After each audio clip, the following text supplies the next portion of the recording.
Hi, everybody. This is Lunch and Learn with Linda. This is a job seeker support group.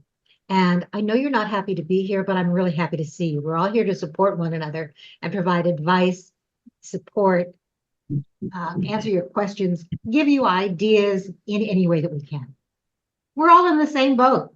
And our goal is to be able to help you find that next forever job as quickly as we can. Those of you who don't know me, I'm Linda Brubaker, and I am a job search coach, and I've been a job search coach for the last 7 years. Before that, I was an HR business partner, a recruiter, an executive search consultant, a hiring manager. So I've got over 20 years of experience on the other side of the desk that I'm bringing to these kinds of programs. This is my labor of love. I do this as a way of making sure that job seekers get some of the support that they need. But these programs, these free programs, are to some extent supported by the fact that I also do job search coaching. So if anybody is interested in working with me one-on-one, I'm going to put those links in the chat as well. My work, okay, with job seekers is what helps me to support this kind of a program. All right, so that's what I'm doing. Please include your information in the chat. The chat is our beginning part of networking. So make sure that you're including a LinkedIn URL. And I highly recommend you to encourage you to connect with everybody here on the screen, as well as people in the group, the private group that we mentioned earlier. One of the things we're trying to do is increase our networking opportunities and supporting one another. And there are a number of things that we can only do if we are connected as first level connections. The other thing is that if you are connected to anyone in this group, you also have a connection to their connections. That's important when it comes to networking. Okay, you can always ask someone, you can ask me if you find somebody in my network. Okay, so you're looking at it and it's a second level connection and I'm the first, ask me to do any introduction. There are no guarantees that that person will reach back out to you, but at least it is a warmer introduction than it would be if you try and just do it on your own. Okay, so Sherry, I'm sorry that that one hasn't worked out for you yet. Still hoping. All right, so that's what this is all about. We're going to start our session with some quick wins. So who's had a quick win for today? Okay, something that worked last week, you got an interview. All right, Michael. Howdy. So I'm about to post my LinkedIn to everybody so y'all can see it, but last week I had 4 interviews. This week I've had 3 in my short week. Wow. 2 with the same company, and I think there's going to be a 3rd with the CEO. And it honestly was just a matter of timing and luck that I saw this and heard about this and just through my pipeline. But the other thing which I've done, which is also reaping some similar rewards, is that I actually created a video cover letter. I saw that. Yeah. And I've already gotten 3 people from my network who have shared it to their network. I had 1 person pitching me for services, which I thought that was like, okay, that's a little unethical. But I've had a couple of other people say, like, can I borrow that? What is that Veed platform you used? And so it's opening some doors in some ways that I had never known before, because I just have a feeling that video is going to be a big way for LinkedIn moving forward. And so I want to get in on this a little earlier. So those are my successes. So, and that's fantastic. And congratulations on all the interviews. Keep us posted on where they go. Thanks. So one of the things, though, that I wanted to mention is that those video cover letters, or I saw somebody do a video resume. Yep. There we go. They're good things to do, but if you're going to do them, especially, I like the cover letter better than the video resume, because the cover letter is more about you. The video resume is more about your background. Right. And that's exactly why I didn't. And number one, if I did a resume, I'd bore the heck out of people. I just want to give them like 2 minutes, 2.5 minutes tops before they start hitting the pause button. Right. So you can call it a video cover letter. You can call it an introduction to me, whatever it is you want. I like those. My recommendation, though, as a former recruiter, is those belong on LinkedIn. Don't send that to me in an email. Nope. So that's why, so on my LinkedIn profile, if you see it, it says watch my video cover letter. And so what I'm going to do is I'm going to, as now that I know how to use some of this, because there's a lot of open source technology out there that's, they have all these paid programs, but there's free ones out there. And importantly, the free ones actually have teleprompters so that you can actually look at a camera where your eyes don't have to feel like you're moving around, you're not paying attention. There's a lot of tools out there at your disposal that can make you look really intelligent. And so I'm giving that a shot. Good. Would you do me a favor? Would you be willing Yeah. to share what some of those tools are, either here in the chat or in the Yeah. private? That's so like I'll type it while you're talking, I'll type in the website that I used and it's great. It's Perfect. can't use blow it enough. That's perfect. Okay. So again, if you want to do one, do it on LinkedIn, but do it as the introduction to me or as a cover letter. Okay. And you can call it whatever you like. I kind of like the introduction to me, but that's my own No, personal. I'll change it. That's a good call. Okay. Because a cover letter says it's specifically for a specific job, as opposed to here's who I am and what I can do for you. Good call. Okay. But please do not send those video messages to a recruiter. No. Okay. Many companies will specifically block them. Right. Okay. If you want to send a short video message in LinkedIn, you can do that. But those messages are very, very short. Okay. And what I would recommend instead of even the video message on LinkedIn, although some people do them, is send a voice message on LinkedIn. Yep. I just think that like LinkedIn by and large, it's so text heavy and just the without getting too much into work is like we tell people like within social media and in content, a video is better than a still image. A still image is better than words, and yet all LinkedIn seems to be is just words with maybe a picture every now and then. So I'm just trying to up the game a little bit. My job is communication, so I got to try to skip through the clutter. An absolutely great idea. So please do it. Okay. Yeah. Thank you for sharing. Yep.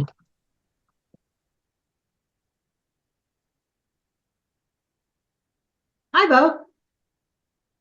Hey, Linda, thanks again for today. I just wanted to ask Michael, he mentioned inexpensive or free teleprompter service for doing videos. My goodness, I'd love to know about that. Can you share that with Yes.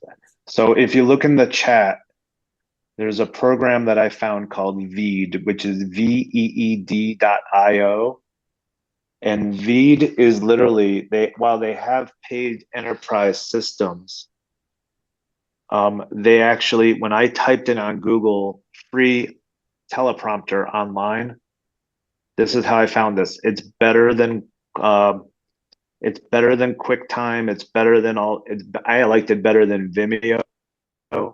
There's just a lot of tools at your disposal, even in the free version, that you can record video, you can edit, you can put some text in it. I was able to put a hyperlink, like I put in a text in my LinkedIn profile and I said to people, reach out to the LinkedIn profile up there and they see my profile.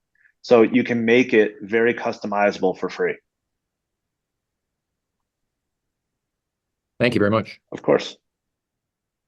Thank you. Okay. Any other wins?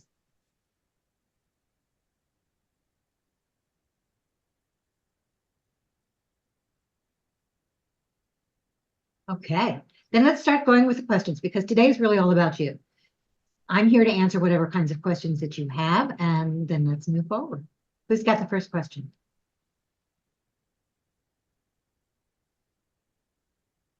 I saw that, Sherry. So Sherry asked that we do, Sherry, you want to talk about that, what you're looking for specifically? Because I wasn't sure. Hi, Linda. Well, I mean, I wrote that I don't know, a week ago, so I don't remember all the details, but it's more about, excuse me, you can't really do anything after the fact, but it's more about preventing being ghosted. Okay. So, I mean, it seems kind of a lot involved in what I read online, but I'd like to hear it from your point of view. Okay, so I'll talk a little bit about it now. Thanks again for the reminder, Sherry. Is that ghosting, unfortunately, is not something that we can completely control. In fact, we really can't control it. In 2 weeks, I think we're talking about how do you reach out and follow up. So that will do a little bit of that, Sherry. But the idea about ghosting is that, unfortunately, it happens because people are lazy. Not us, the other side of the desk. They think that it's sometimes they've got so many other things that they're working on that they want to keep the people that they are more interested in moving forward with, keeping them warm than they are in warming up those of us that may not be part of the mix anymore, or at least higher on their list. I find this is especially true, unfortunately. No, I wouldn't say especially true. This is true both of inside and outside recruiters. Okay, you're going to find it both ways. Now, with an outside recruiter, they only get paid if they make a placement. So if you're not somebody they want to present for a specific job, they may not get back to you. Okay, and that's just a matter of dollars and cents. They don't have the time, especially in a market that is very tough right now for outside recruiters. Okay, they have to work on those positions that they think they can fill and the candidates they think they can most place for a specific position. For inside recruiters, honestly, there is no excuse for them to ghost you. Okay, LinkedIn, don't listen. Recruiters, listen. Okay, there is no excuse to ghost a candidate, period. The software is so easy to set up an automatic, okay, if I'm moving on with candidates X, Y, and Z, then send an automatic message to candidates A, B, and C saying, I'm sorry, we're moving forward with somebody else. That's a very easy thing to do. Most companies don't. Are there things that you can do? Maybe, but it's enough that I think we ought to do it as a specific section or a specific program, Sherry, so we will. And what I'm going to see whether I can do is get, we've got next week, we have somebody coming in to talk to us about using LinkedIn Recruiter and how you show up in their searches. Okay, now remember, only about a third of the recruiters on LinkedIn actually use LinkedIn Recruiter, but knowing what they're searching for and hearing how those drop-down menus work, whether somebody's paying for LinkedIn Recruiter or not, will help you understand how to better position your profile. That's next week. That's next week. So Great. Chris Sellers is going to be doing that. And then what I'm hoping to do is be able to bring in a recruiter to talk about how best to contact them, how best to work with them. Okay, so I've got some feelers out, but I haven't gotten people to say yes yet. So we'll see what we can do. Okay, but yes, we will do that as a separate program. If you have specific questions, Sherry, do you have a specific example of something that you want to talk about? No, I would have to reread those articles. So Oh, okay. So this is it was basically more about the preventive part of it. so the There's prevent. nothing I can do after the fact, but I can hopefully, possibly prevent it. So unfortunately, there's not a whole lot you can do to prevent. The big thing would be making sure that you are the big 2 or 3. You are looking at their profiles. You are commenting on their posts, not just on their posts saying, I have this job opening. You are following the company. You are putting a note at the bottom of that company's LinkedIn About section. LinkedIn, okay, where it says, contact, or I'm interested in future opportunities, which automatically sends a copy of your profile to the recruiting team. It also is that highlight so that you will be on their radar for future opportunities. So you're connecting if you can. You are following the individual. You are connecting with other people or following other people in the company. And you are commenting on posts, both from the company and from relevant people in that organization. And your comments are such that they are moving the conversation forward. Not just, hey, you've got some great openings, I'd like to be considered. Okay, if you're talking about how to be proactive, the proactive piece is that what you're doing is you are demonstrating your professional expertise. And the more they start seeing that, the more you become that known commodity, the more likely they are not to ghost and to reach out.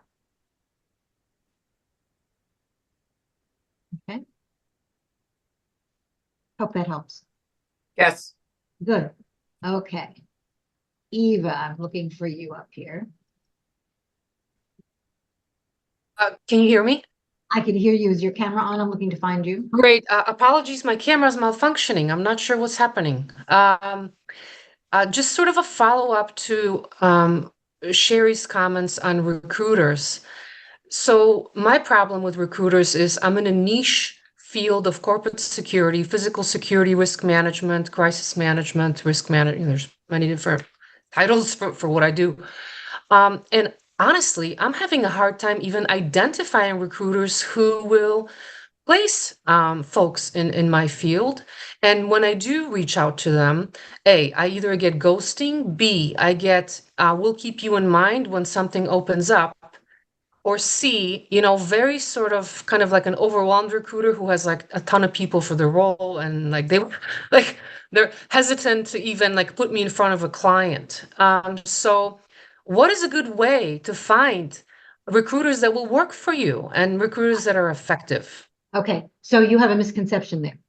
If you're Okay. talking about an outside recruiter, the recruiter doesn't work for you, period. That outside recruiter only gets paid if they make a placement. So their only client is the company. It's not you.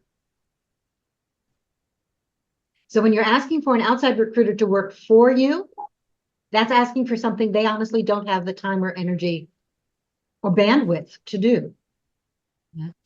So the best way to contact an outside recruiter, my opinion, and I think I'll see whether I can't find a list of some recruiters in certain fields that might help, is to find jobs that they've posted and then apply for their job as you would for any other job, send them your information, and in your bottom of your cover letter or someplace in your cover letter say, if you don't feel that I'm the right fit for this opportunity, I would love to send you a more generic resume and to have a conversation about other kinds of positions that I might be able to help you fill. Make it about them, not about you. Got it. Got it. Thank you. You're welcome.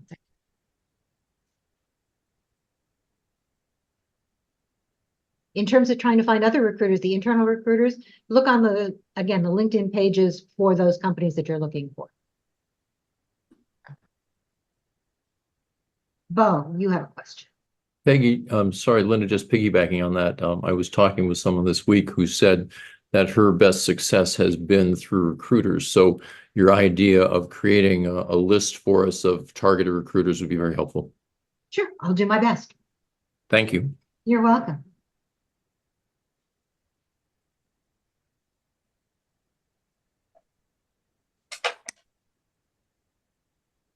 Good morning. Thank you. Going back to the previous question about finding recruiters who basically handle, I guess, the role that you have. I have a role that I don't think is very popular. And I'll say not very popular because when I apply on LinkedIn, after 3-4 days, you're talking tens of people, where it's 25 or 30 that apply in this role because there just aren't that many. How do you try to, my role is a business relationship manager / IT business partner. How do you go about finding a recruiter that might possibly deal with this role, because just so that you're making contact, right? Because I have yet to find where it's gone through a recruiter position, as whether it be contract or looking for a permanent position. I have yet to see my role advertised through a recruiter. Okay, so part of it is that job titles are very different for everybody. So instead of looking specifically for the job title, and I recommend this for everybody, job titles are one thing, but because you can be called the business relationship manager in one company, and you could be called an IT business partner, just pulling that out of that. That's not true necessarily. It's the other role that it goes with, and I've seen other titles. Okay. I don't worry about the title. I look at the responsibility. And that's exactly the point. So instead of doing the searching on LinkedIn or any other platform, or in addition to doing the searching by title, search by the things you want to do. Okay, the tasks the role would actually be doing, maybe the certifications. Do something that will help you, because that way what will happen is you're going to broad. It's going to be tough in the beginning because you're going to get so many different options. But it will help you see what other companies are calling some of those roles. And it may be things that you've never thought about before. Because the title doesn't necessarily matter. What matters, as you said, David, is the work you're going to be doing. So continue to search that way. Does that help? No. From the standpoint of trying to find a recruiter, because I'm trying to open up my options. I do, like I said, I do fairly well in finding jobs advertised when they're out there. Okay. And yes, I've been averaging probably 1 or 2 interviews a month along the way. I don't get excited. To me, they're not wins, they're steps forward. So, yeah, in order to open up and expand that capability, trying to at least speak to a recruiter, to at least say, hey, I'm out here, finding that recruiter to who to have that conversation is where I am struggling, right? Because that's another area to expand, but I just don't know of how to find a group, an organization, a contract recruiter, a contingent recruiter, take your pick, who would end up recruiting for this role. And I understand that. But again, those recruiters won't work for you. They don't work. I understand that. Okay. So when I say that, I understand trying to find them and connect with them, but expecting them to reach out. I just want to get on their radar. I just want to get on their radar. That's all I'm looking to do. I understand that. So one of the ways to get on their radar, again, is to apply for open positions, whether it's the right position or not. If they recruit for those kinds of positions, that's one of the ways to do it. You have to be able to show them why it's valuable for them to talk to you. Okay. Okay, so that's number one. Number two, by broadening your list of the kinds of things you're looking for, that will also broaden your list of potential recruiters. Anytime you see a recruiter, especially an outside recruiter, posting one of those jobs, that's somebody that you should now follow on LinkedIn. You should follow their company on LinkedIn, which will also then at the bottom, it says, remember, in many cases, I'm interested in future opportunities, which then puts you on the company's radar for at least a year. Okay. Okay. All right. Thank you. I'm sorry, but if you've got specific recruiters, you can always, if we find the list, and I'm going to try and find that list and post it, it may not be as specific as you would like it to be, David, but at least it gives you an idea of the start. It's a starting point, Linda, and I'm okay to do that.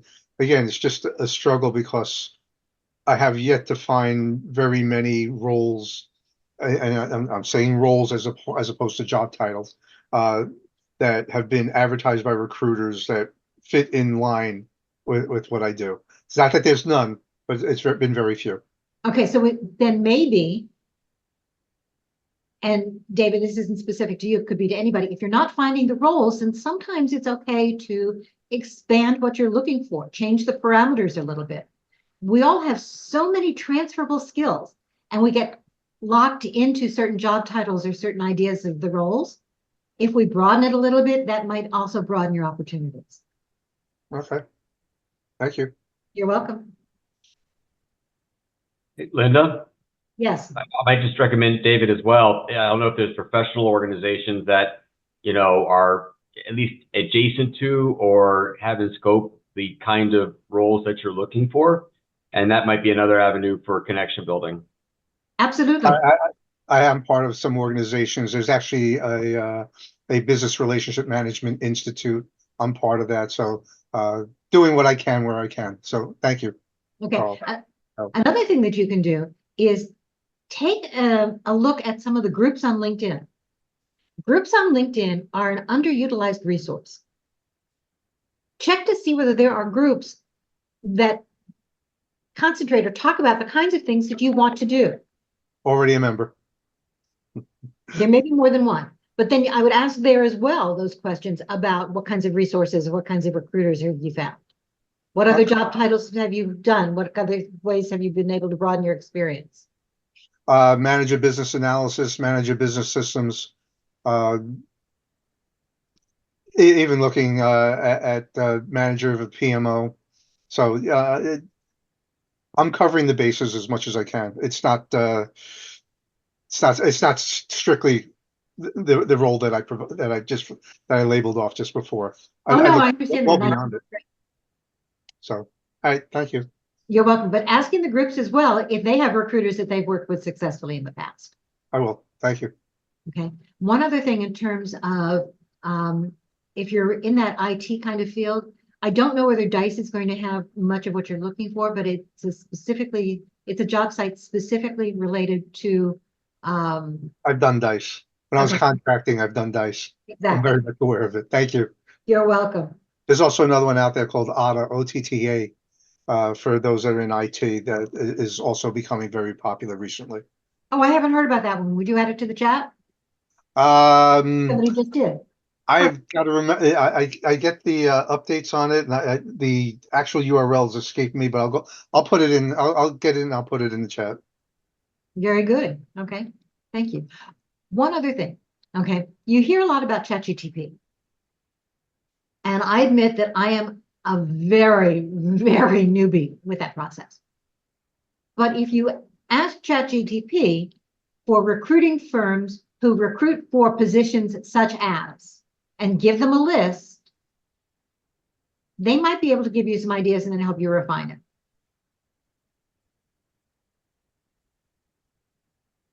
Just a suggestion. Okay, next question.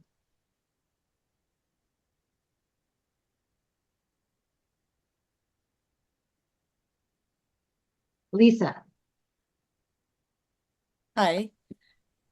Can you give your opinion on how far back to go on LinkedIn and resumes when, in my example, I want to include the companies that I've had, early on, just because they're good names and people have commented to me about, wow, that's an impressive resume. If you've got this company and that company. So I don't want to just chop them off altogether. I've heard one option is to put them in the about section without dates. But then I've also heard from kind of one HR executive that he kind of felt like, well, what is that person hiding if they didn't put, real dates? So I'm not sure, it's kind of a catch-22. It is. It's one of those controversial areas. So on your resume, okay, I recommend going back no more than 10 to 15 years. However, on the resume, what you can do is you can add a section that says additional related experience, in which case you list the name of the company and your job title. You're not including any dates and you're not really including any bullets. Listing the company on your resume still allows you to talk about all those great companies you've talked about. In addition, because it's listed on the resume, even in that additional related experience section, if you had an accomplishment that you wanted to mention that doesn't show up anyplace else, you can still do it because it's now listed on your resume. So you can still bring it out. Same thing with skills or other keywords that relate just to something you did in the past. LinkedIn, unfortunately, does not give us the ability to list a company without dates. At least not yet. Okay. Okay. There are some of us who are pushing for that.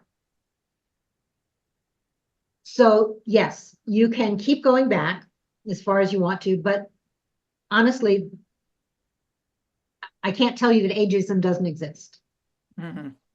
Okay. So yes, you can leave it in your about section. If you do, and a recruiter says, what are you hiding? You can say, additional related experience with companies like. Okay. Ask me for more information. Okay. So you're putting it on them. You're still saying that it's out there. You're saying you're not hiding anything. Okay. By putting it in the about section, you're saying, okay, without the dates. Okay. Yeah. Okay. It's also a question, though, that I would raise next week if you're going to be here. Yeah. Ask Chris Sellers. Okay. Okay. because he's the one who uses LinkedIn Recruiter. He says it's open on his desk all the time. He's always into the process. But ask him if you got those extra things in your about section. Number one, will you be found for them, or will it be looked at differently? Okay. And if you've got a company that is 30 years old on your LinkedIn profile, how will he look at that as a recruiter? Okay, good. And maybe also when you can do the past companies, if it's not as a company, it wouldn't show up as that kind of search either. So, Right. Okay, those are all good things to bring up next week. Absolutely. Okay, good. Thank you.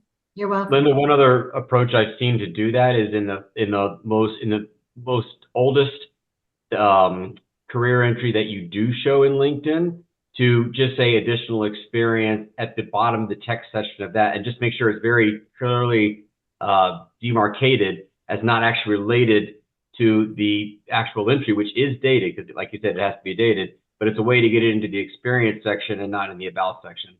I've seen that in a pretty clear and crisp manner. I'm not sure how that would be done, so tell me, because that's not something I've seen yet. Well, just like after you finish in your last professional experience hard entry that maybe goes back 10 to 15 years, listing bullets and accomplishments and impact statements, give a couple spaces and then say additional professional experience. It makes it appear similar to how you described it to show in the resume. So if they do a dump of just the experience section, it's captured in there, and you make it very clear that it's not related to the actual entry. It's just a couple spaces, additional related professional experience like you did on the resume. Interesting. I'm going to have to take a look at that and ask some of my LinkedIn experts. Okay, and my recruiters. Interesting thought. As a non-recruiter, it clumped it in the right section, right? And versus just tagging it into your about section, which might be a bit of a stilted or jilted maybe. So yeah, it's just another way to do it. To me, as a non-recruiter, it looked pretty smooth and pretty seamless. Did you add it to yours? It's an action item I have to do. I've not done that yet, but okay. I do have it on the list to do. I just wanted to take a look at somebody's profile who's done it. But I'll I will put do an example in the chat. I think I know of an example. Good. Perfect. And I will do some checking, and I will, interesting idea. Okay. I'm not sure how that would come across. That's why I want to see it in action. Thank you. But we do it on resumes. Why can't we do it on LinkedIn? Good idea.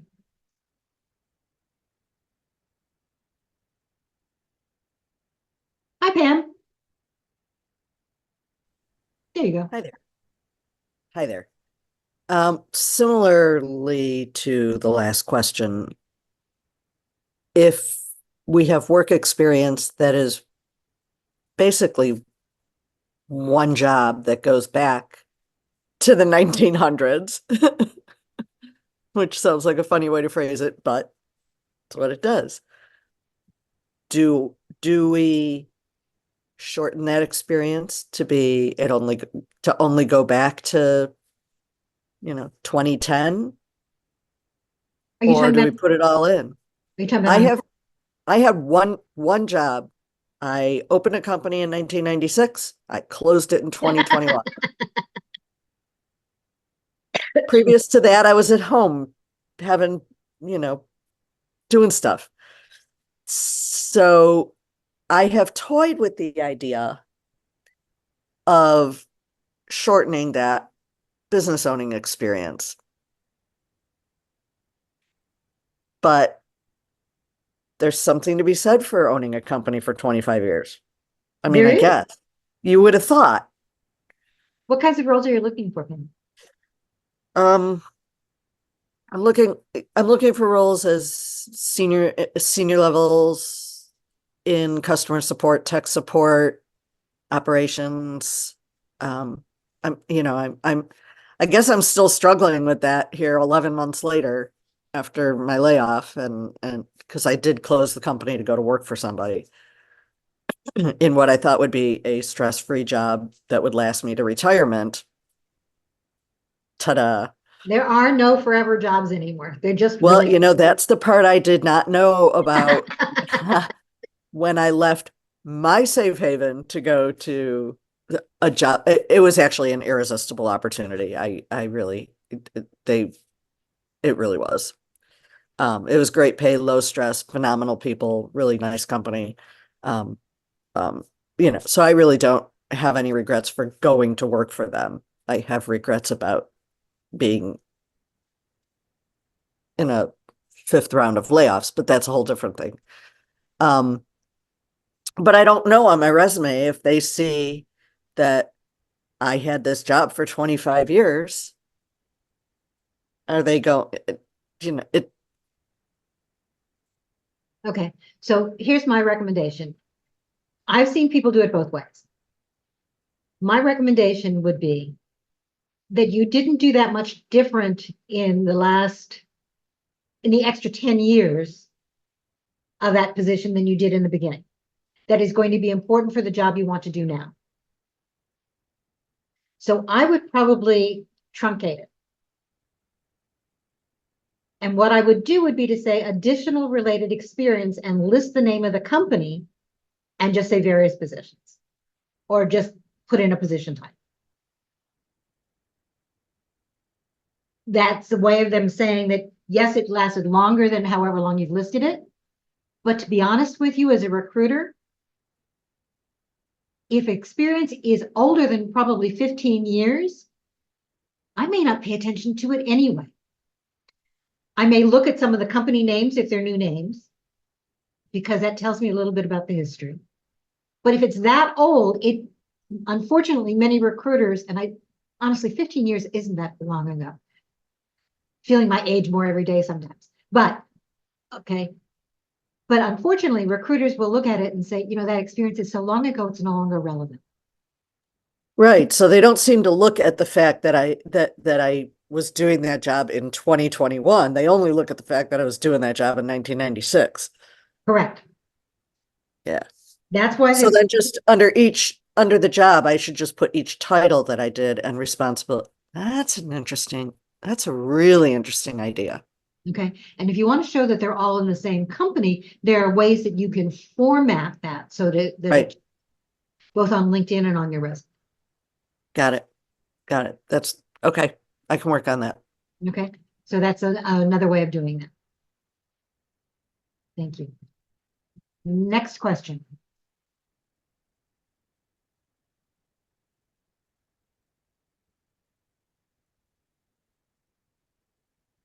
Don't be shy, guys.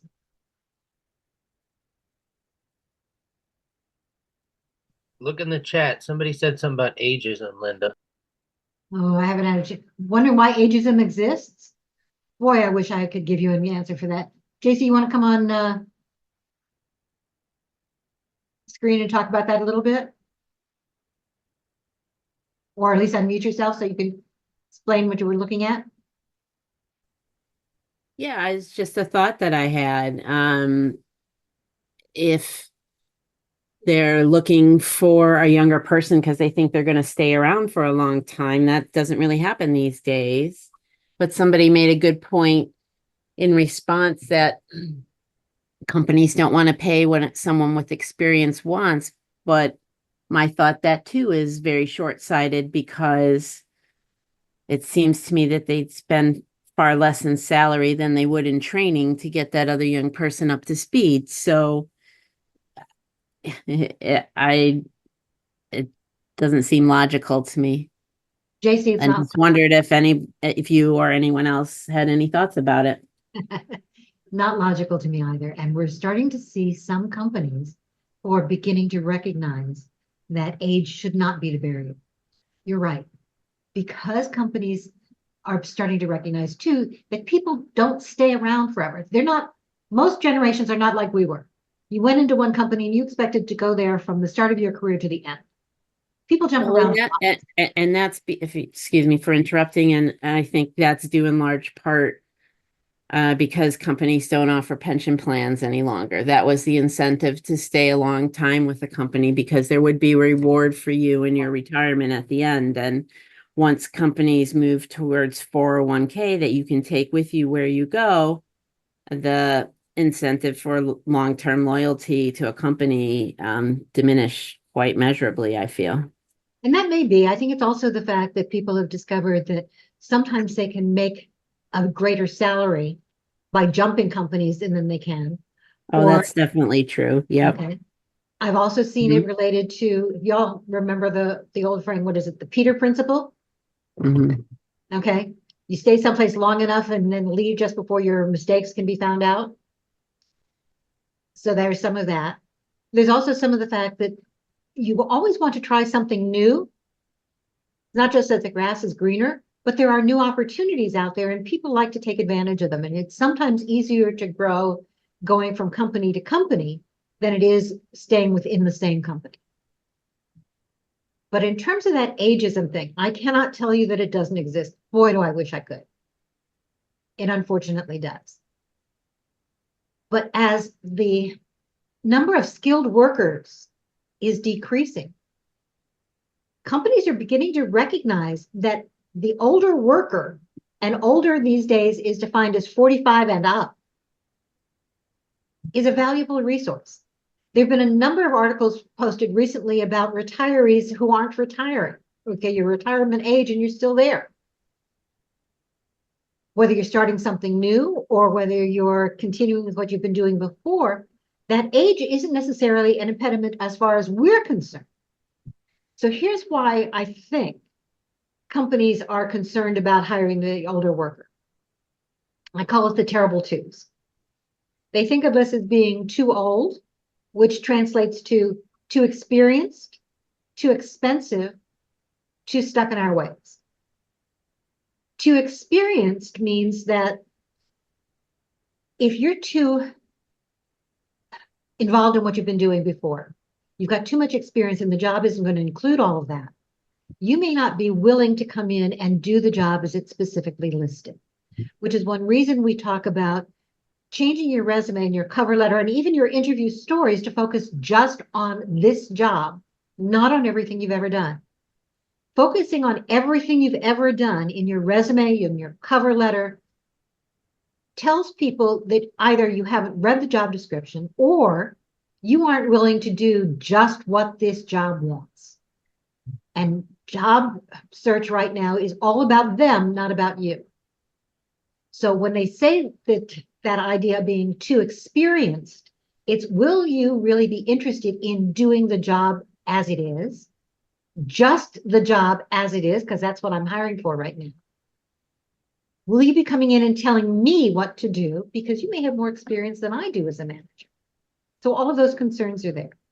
And those are things that as a job seeker, we have to work around.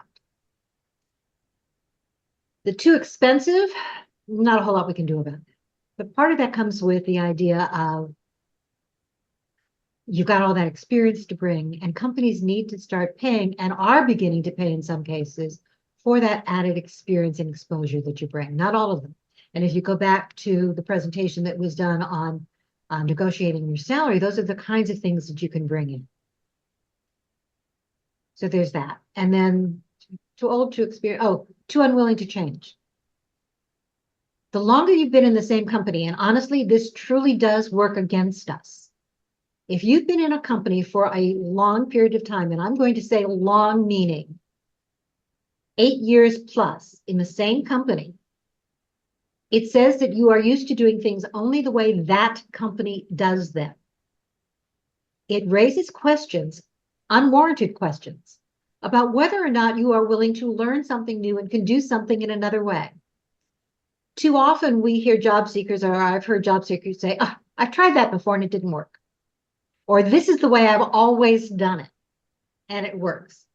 So it raises concerns about whether or not you are willing to change and do something new. My recommendation to get around some of that, whether you've been in the same company or not, or whether you are what is considered to be the older job seeker, right? 45 and up.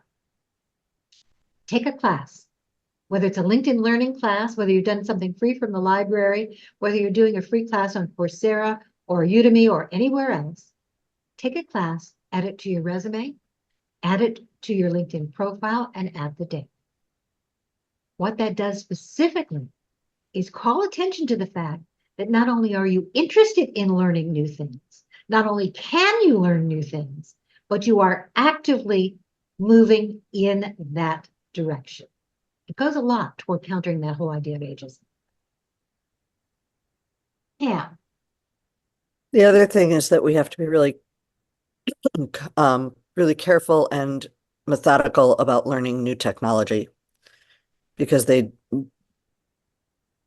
folks, when older folks come in and interview, if we're not up on current tech, if we don't have the adaptability to deal with current tech, we're not getting in. They're going to know.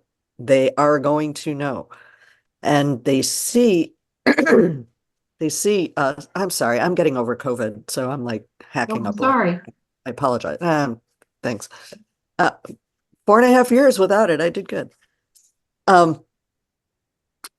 If they see that we struggle with Excel, the Google Suite, the Microsoft Office suite, emails, web, if we're still have an AOL address, any of those things are gonna make a hiring manager go, maybe they don't have the tech skills. So we need to be sharp. Absolutely. And that's a great point. So in terms of the email address, by the way, if anybody still has an email address that is other than Gmail, change it now. Okay. I don't care whether it's an Outlook address, whether it's an iCloud, whether it is anything else. Gmail is unfortunately, okay, whether you like Gmail or not, Gmail is the platform of choice. And it is the platform of choice for a number of reasons, one of which is that it is easily transferable, regardless of what internet provider you have, regardless of where you are, but also because if you have that Gmail address, there is the implied understanding that you can or have at least experienced and can access all of that Google suite of products, okay? Now, I'll be honest, I'm not a big fan of some of them, but they work, right? You've got Google Docs, you've got Google Slides, you've got Google Sheets, and I use Sheets a lot, actually. But there are ways of adding some of that information. And since many company platforms are now built around that Google basis, it says that you are more up to date. So homework for everybody. If you have an email address that is not your name at gmail.com, change it now and change it on your LinkedIn profile. Make that your contact information. Thanks.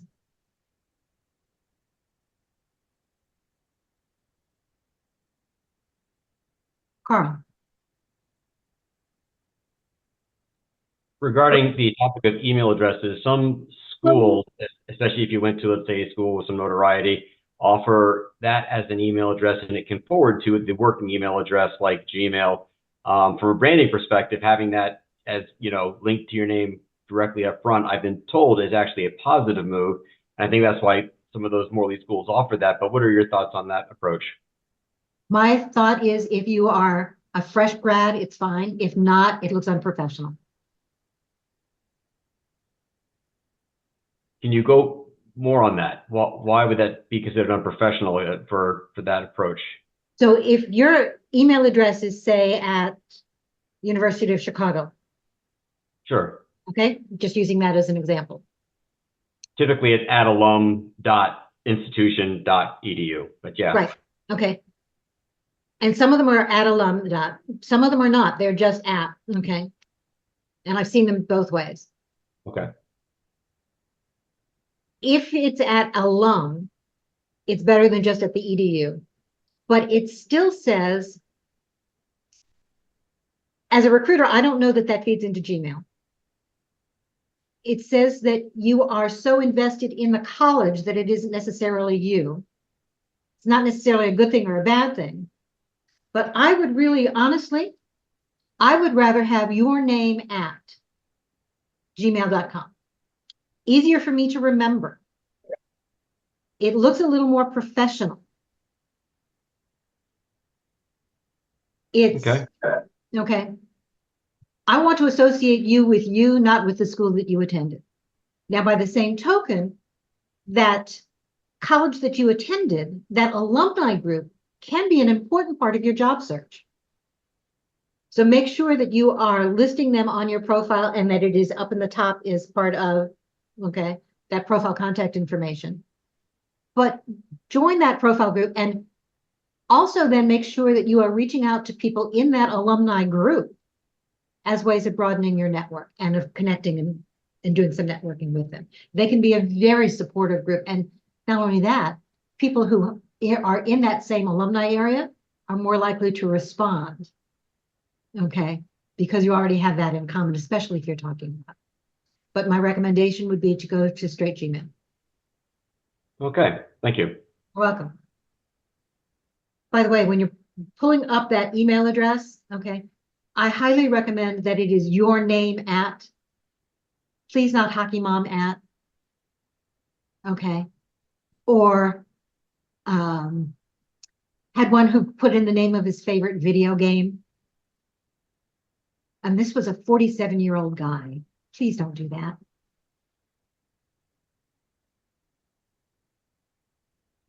Hi, Lois. Hello. So this is kind of a twofold question, but it's really one question. So we know that jobs are listed on LinkedIn, Indeed, Monster, yada yada. I get a lot of emails from other services that may eventually take me to, say, Monster, which may eventually take me to another website. The question I have is kind of two-part. There's no reason not to apply through that because I'm just going to say on a personal level, I have applied through those and gotten interviews.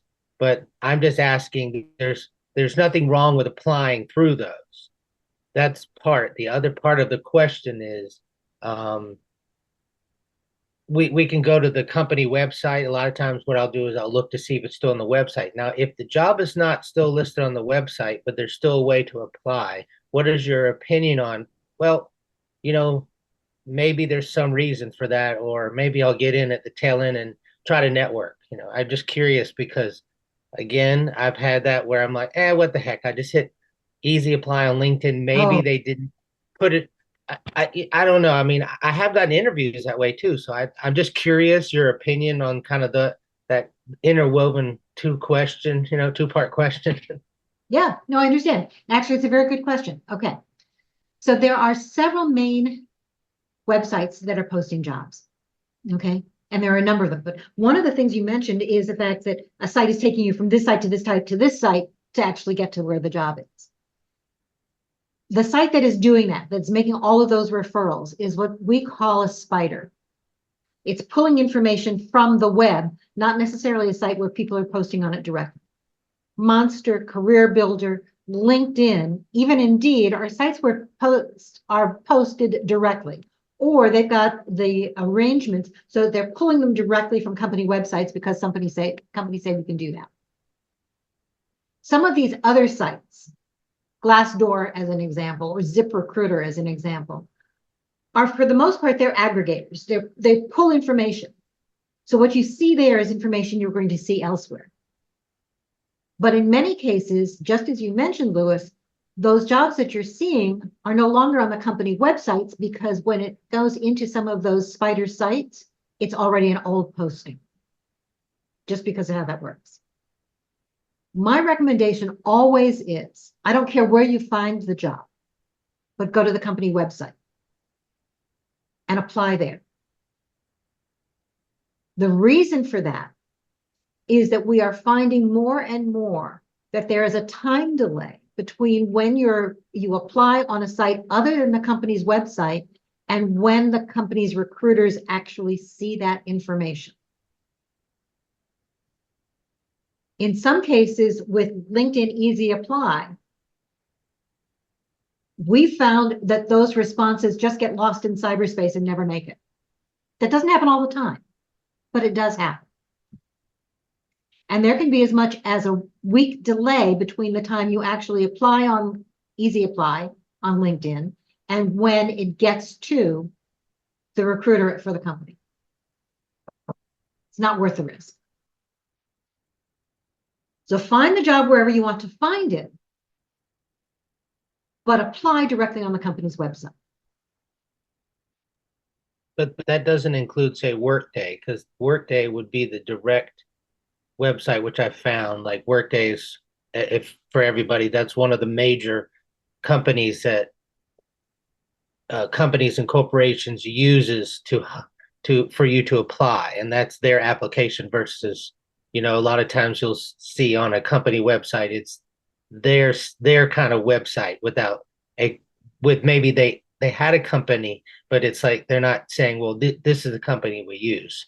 So I have seen it where it goes from, like you said, the spider method, and then I eventually get to Workday and apply. So I know I'm at the company website. Right. So that's why I was asking. I don't mind all the spider stuff, but I also agree with you what you said, that it could be it's too late, it's too old. If it's not on the company website at all, that means it has disappeared or whatever. But just was curious. But yeah, Workday, that is right. The so-called company website is just might not look like it. It just that's the company they use to host all of their applications, correct? And that could be, it depends upon the company. Yes.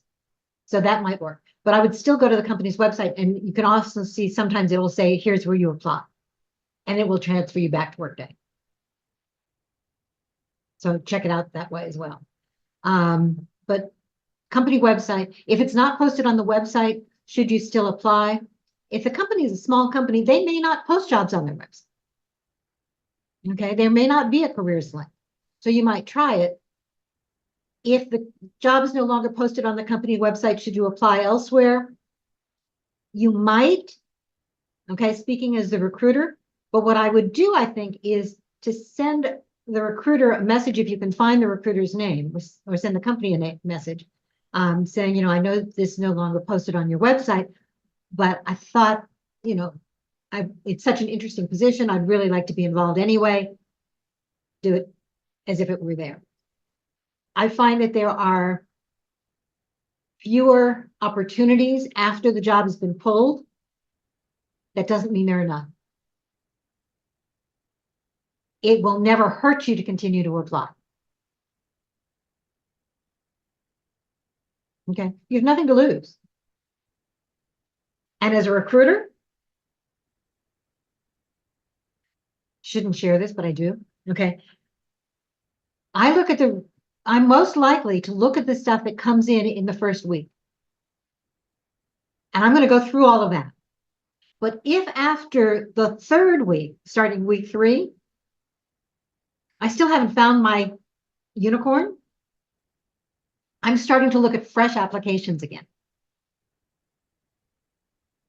So don't stop applying just because the job is old. If it is still posted, keep applying. Okay, I'll add this, which people have probably seen, because this is interesting. You'll go to the website and it'll say, would you like to apply here or with Indeed or LinkedIn? They'll have buttons, or sign in to apply with. Personally, when you do that, which I was told by a cybersecurity person, you're giving that company that they hosted and the company as a whole all this information, blah, blah. So they said, just apply regularly, attach your cover letter. If there's, don't do that. Don't give third-party companies the access to the company, blah, blah. I said, okay. So when we see those, unless it doesn't do that, like, I just was always curious, but I was throwing that out to tell everybody that there are those buttons. And if you're doing it, that's fine. That's personal preference. But if it allows you to do it without pressing those, and you can do it regularly, do that. Because to my knowledge, unless I'm wrong, they're still going to get it. They're just going to get it the method that you used. So always, cybersecurity person, absolutely right. Recruiter is going to tell you too, and that's me. Go directly to the company website. Bypass those buttons. Don't apply directly on Indeed. Go directly to the company website.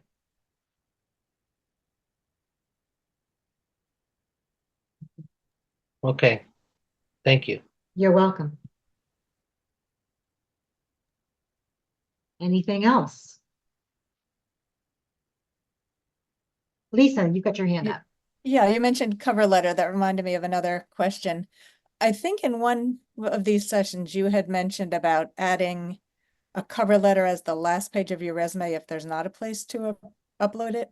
I've also heard somebody who's a career coach who was a recruiter saying, oh, don't do that. Recruiters hate that. So it's just different opinions, or were you still, you It's say, different opinions. just do it? Both as a recruiter and as a career coach, I highly recommend doing it either way. The cover letter is that important. Okay. If a recruiter is concerned about it, make it your last page on your resume for that position. Okay. You can make it the first or the last. It really makes no difference. I'm going to look at it either way. But the cover letter gives you the opportunity to do more than just, here's my background. It's a start to introduce Lisa or Pam or Carl or Sherry or anyone else, right? It's making you, you. It's your way of answering the pre-answering the question, why do you want to work here and why me? Okay. Doesn't, if it just repeats what's in the resume, don't do it.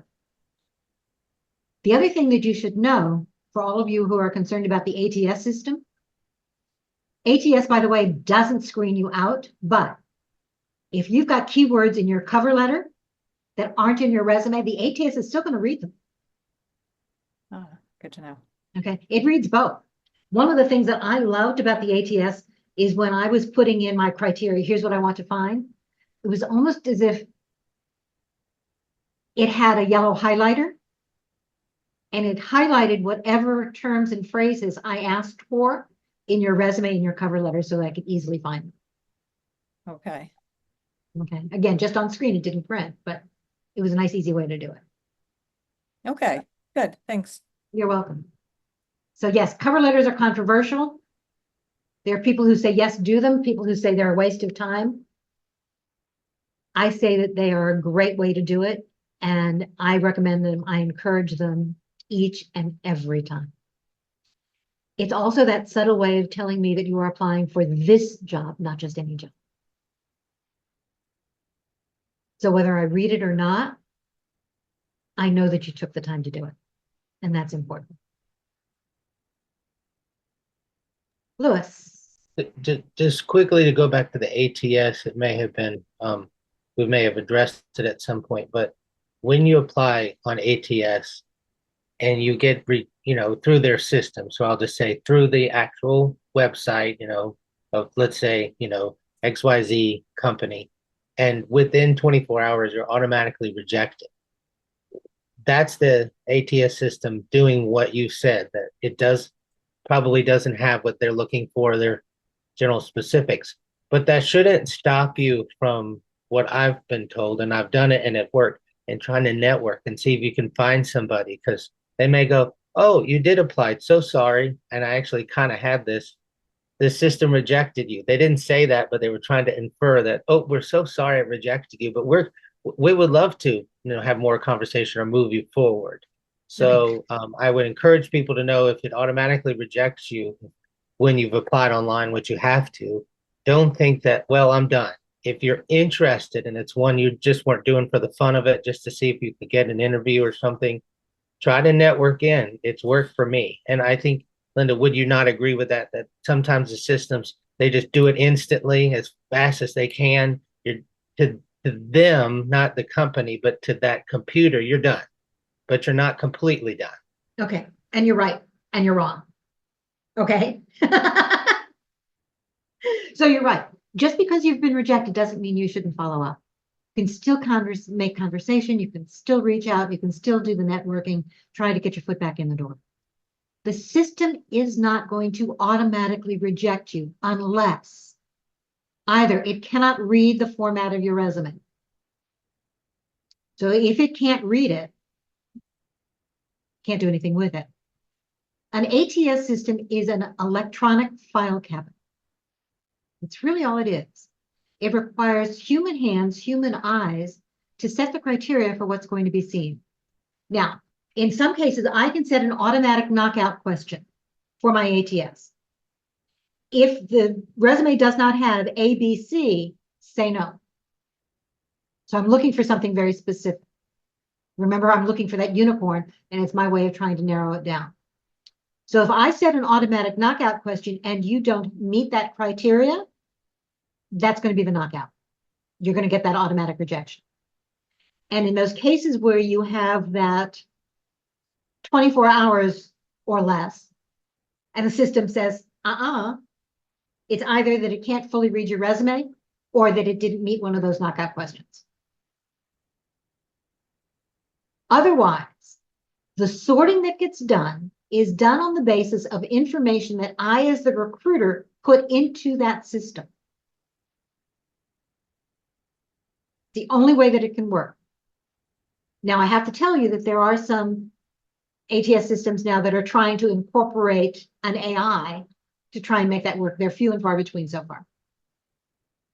But for the moment, it really is my hands, my thoughts that are going to determine how it works. And it's really more of a sorting mechanism than necessarily a knockout mechanism. Deb Gates, I know that you've been a recruiter too. Do you want to weigh in on that?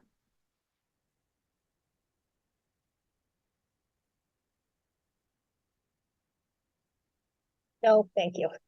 Okay, you don't have to. Okay, but that's really the way it works. Okay, but yes, absolutely follow up, keep trying to network in. Just because you get that automatic rejection doesn't mean that it's an automatic rejection or that it is a rejection. Lisa. One other thing related to what we're talking about with the additional companies, just to confirm, we wouldn't put those companies on the application, the online application either then, right? We would just say the current one. Okay. Okay. So the online application is a legal document. You do not have to go back any further as long as you've got a legitimate stopping point. Okay, so you absolutely can do that. There's no reason to add all those extra companies there. Now, if you were going to the point of doing a reference check, you might want to add some more, but I'm probably not going to go back that far anyway. Okay. Yeah. Okay, some of those companies don't exist. As a recruiter, if you've attached a copy of your resume that I can really read, then I'm really not looking at your application that much. That's really just to have it on file. Okay. Oh, okay. Thanks. You're welcome. Any other questions?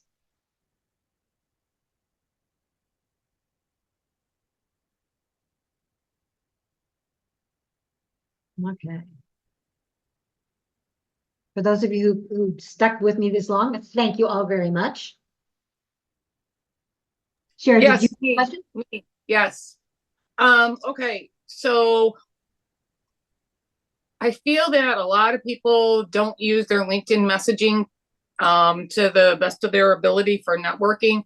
I have sent a few just today, and I'm going to send out some more messages to people to connect from your what do you call it? Your webinar today. So I'd like to just say, you know, I encourage everybody to start using it more frequently to do your networking and do your job. Absolutely. In fact, I think that's a good thing for us to talk about sometime is the whole idea of, we talked about not doing a video message necessarily because those are harder to receive, but you can do a video message on LinkedIn. You can absolutely do a voice message on LinkedIn, and a voice message on LinkedIn is not a bad thing. It forces you to be very short because they are short. They are less than a minute. And I've had several where I've had 3 or 4 voice messages because they keep continuing the conversation and they get cut off. And that's okay too. But it's another way of demonstrating that you know and can use new technology. And when you do a quick little voice message, and really, it truly has to be quick, it's another way of saying that you are a real person and that you're taking an added effort, which is not a good thing. So here's my challenge to you guys. And I'm going to put it actually in the LinkedIn chat, in our LinkedIn group as well. See whether you can make one voice message to someone over the next week. It can be somebody you're already connected to. It can be somebody you're not. You want to just try it out in a very non-threatening way. Do it to me. Do it to anybody else in the group. But try one. You can only do it from your phone, so you have to have the LinkedIn app on your phone. But when you go into messaging on your phone, you'll see the little microphone and you can just record it there. It's a great way of making it personalized. I can hear who you are. You become that personality, not just the text. So take advantage of it. All right. Great. Thanks for the reminder, Sherry. All right. So all the information is in the chat. Before we leave, I'm going to remind you that you can copy the chat at the top of the screen where it says Job Search Lunch and Learn. To the right, there are 3 dots. You can click on that and save the chat. I will also put it into our private group, or you can just copy everything in the chat and put it into a document yourself.